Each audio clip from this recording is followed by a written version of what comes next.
Последние новости из Туркменистана. Читайте нас в Телеграме и не забудьте подписаться. 29 мая в Балканском вилаяте прошли военно-полевые учения, которые провел не верховный главнокомандующий или хотя бы его отец, а министр обороны Бигенч Гундагдыев. Туркменские офицеры надеялись, что министр пообщается с военными и ответит на насущные вопросы об улучшении бытовых условий и проблеме массовой эмиграции офицерского состава. Однако Гундагдыев инициативу не проявил, а офицеры напрямую с такими вопросами обращаться не могут, и вот почему. Отчет Госинформагентства ТДХ об учениях начинается со слов, цитата: «В эру возрождения новой эпохи могущественного государства в нашей стране под руководством президента Туркменистана, верховного главнокомандующего. Официально государственными СМИ преподносится, что реализацию многоаспектной военной реформы, инициированной Гурбангулы Бердымухамедовым, успешно продолжает его сын Сердар, являющийся не только президентом страны, но и верховным главнокомандующим и генералом армии». Но в этот раз ни сын, ни его отец на мероприятии не присутствовали. Самым высокопоставленным гостем учений стал Гундагдыев. Но, может быть, он хотя бы пообщался с офицерами на местах и узнал, как они реагируют на его недавнее решение отменить передачу служебного жилья в собственность. Как уже сообщал Туркмен Ньюс, реагируют офицеры плохо, массовым увольнением и эмиграцией.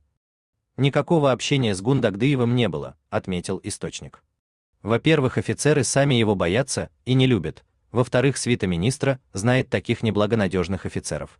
Их и на пушечный выстрел не подпускают к высокому гостю.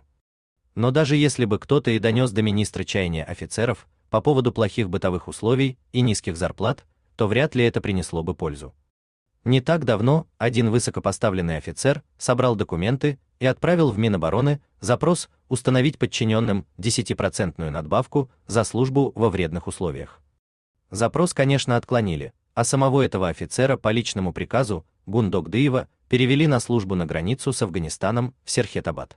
Это новое название знаменитой кушки, видимо для того, чтобы он понял, насколько условия в действительности могут быть тяжелыми и опасными. Иными словами, руководство туркменской армии не пытается что-то исправить, как-то улучшить условия службы, наоборот, по данным источников Туркмен Ньюс, среди офицерского состава ходят разговоры о сокращении бюджета Минобороны. Если это на самом деле так, то ни о сохранении старых, ни тем более о внедрении новых социальных гарантий речь идти не может. Тем временем отмена приватизации жилья не единственная проблема военных. Часто офицеры годами не получают даже служебных квартир, а за аренду частного жилья им не дают положенной надбавки. Военнослужащие заключают необходимый договор об аренде, предоставляют документы руководству, но никаких денег не видят. Была надежда, что после публикации Туркмен Ньюс поднимется шум и ситуация исправится.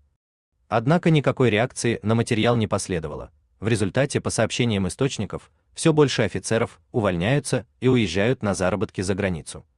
В Минобороны от командиров частей требуют не подписывать рапорты об увольнении, заставляют проводить с подчиненными беседы и убеждать их остаться. Но военные нашли на это контрмеру. Они просто перестают ходить на службу. Раз уволиться официально не получается, они фактически прекращают работать. Наблюдатели считают, в таком темпе защищать родину скоро будет некому. У вас есть интересная новость, и вы могли бы ею поделиться.